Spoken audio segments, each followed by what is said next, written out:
What's up, guys? I hope you're having a great day. Today I'm going to talk about health anxiety at night. Go ahead and smash that like button down below if you're ready to kick anxiety in the butt, and leave me a comment as well and let me know if you struggled with this. So it's no secret on my channel, I struggled with health anxiety for 5 years. All the Googling, all the looking up treatments for diseases I didn't have, all the doctor visits, the ER visits, the testing, the asking for reassurance from, tons of different people, constantly needing that reassurance, losing jobs, losing relationships. It was a nightmare. It was a freaking nightmare, easily the most crippling time of my life. It messed me up emotionally, financially, physically, mentally, spiritually. Everything seemed to have been fully destroyed by anxiety. Luckily, I was able to recover from that, and that's what I try to do on this channel, is relate with you guys and help you out and get you on the path to recovery. So today I'm going to be talking in specific about health anxiety at night. Now, I do have a video called Anxiety at Night and Best Nightly Routine for Anxiety and Insomnia. Check those videos out because they are very crucial. So check those out after this video, but I just kind of wanted to dive a little deeper into this. It's really no surprise or secret that health anxiety seems to be maximized in the evenings. Now, there's a lot of reasons for this, a lot of science, a lot of studies back this up, but I'm going to kind of give you and highlight a few reasons why I believe health anxiety is worse at night.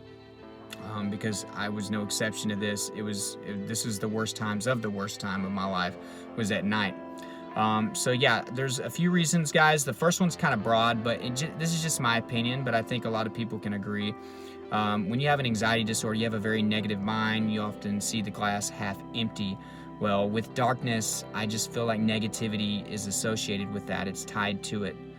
With brightness, it comes new opportunities and a more positive outlook. So I think subconsciously, a lot of us associate darkness with negativity, and it makes sense. So whenever we are in our negative thoughts, in our irrational thoughts, in our worries, in our fears at night, it's easy to, be more negative during this time period because of the darkness. Something else that's going on, or that's not going on, things are not as busy. Many people do not work at night.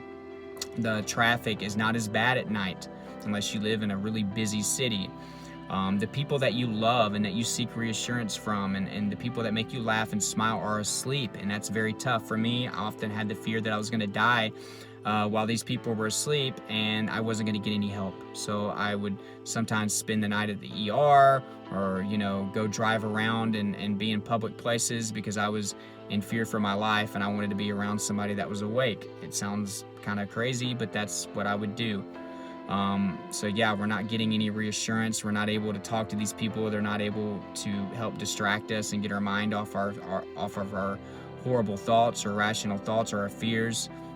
And this is problematic. I don't know how many times I called people at 2 or 3 in the morning wanting them to pick up the phone to talk to me, and I didn't get an answer. And it was kind of selfish of me to do that, not to think about them, but I was just so damn scared. So that was something that I did. I would call people late at night and nobody would answer. So that was another reason why things were much, much worse at night. I felt so freaking alone during this time period. So yeah, there's not a lot going on. We're oftentimes not very busy at all, especially if we don't have some type of hobby or job or anything going on. The next reason, guys, in my personal belief, I think we're more hyper-stimulated and hypersensitive during this time period. Got to think about it. Things are still, things are quiet oftentimes.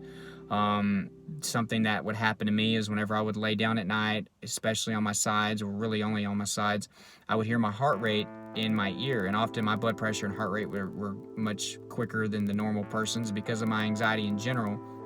But I would hear my heart rate, and it's like I manipulated it and would make it go faster and faster and faster. It would freak me out that I could hear my own heartbeat.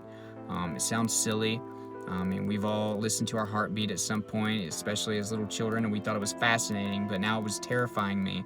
So I couldn't sleep on my sides. I had to sleep on my back because I was in fear of hearing some abnormal heartbeat or an arrhythmia or something, and that wasn't the most comfortable state for me, so I often would get little sleep just because I had to sleep on my back. And mind you, I had horrible insomnia during this period. Many times I wouldn't get any sleep at all, and I job hopped a lot just because I wouldn't even wake up to go to work. because I'd be so exhausted in the morning and I'd finally fall asleep during the day. Panic attacks all night. So that schedule did not work out for me.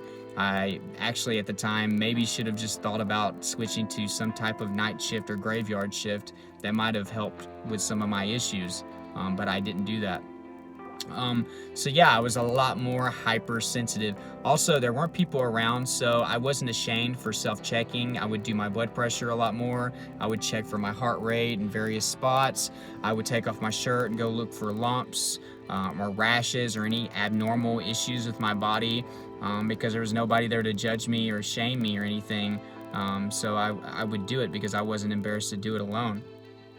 So yeah, it was just a horrible time. So if you're going through this, guys, you're not alone. I hope I could relate with some of you. You need to watch that video, The Best Nightly Routine for for Anxiety and Insomnia, because you got to put a healthy routine in place in the evening time for this to be corrected. So please go watch that video. I'm going to try to actually link it up here so you can see it. So that'll help out a lot. Also, guys, check out my description. Tons of tips on anxiety. There's a lot of resources down there. If you're trying to get to sleep at night and you're looking for something, don't self-medicate with alcohol or drugs or things like Benadryl. You can look into some natural sleep aids. They may help you out. Now, there are evidence that CBD oil can help with sleeping disorders, including insomnia. So be sure to give that a chance. I know personally it helps me with my sleep. So there's a vitamin store down below. It's Dr. Vitamin Solution. There's actually a promo code so you can save some money. There's sleep aids, there's CBD oils, there's vitamins, there's mood enhancers, stuff that could help you out with your symptoms of anxiety, because sometimes we just need to get the ball rolling. So that's there. My social media is there. So join those social networks, please. I'm trying to get those beefed up a little bit. And subscribe if you haven't. Hit that notification bell so you get updates when I put my videos out. So thank you so much, guys. You have a blessed day.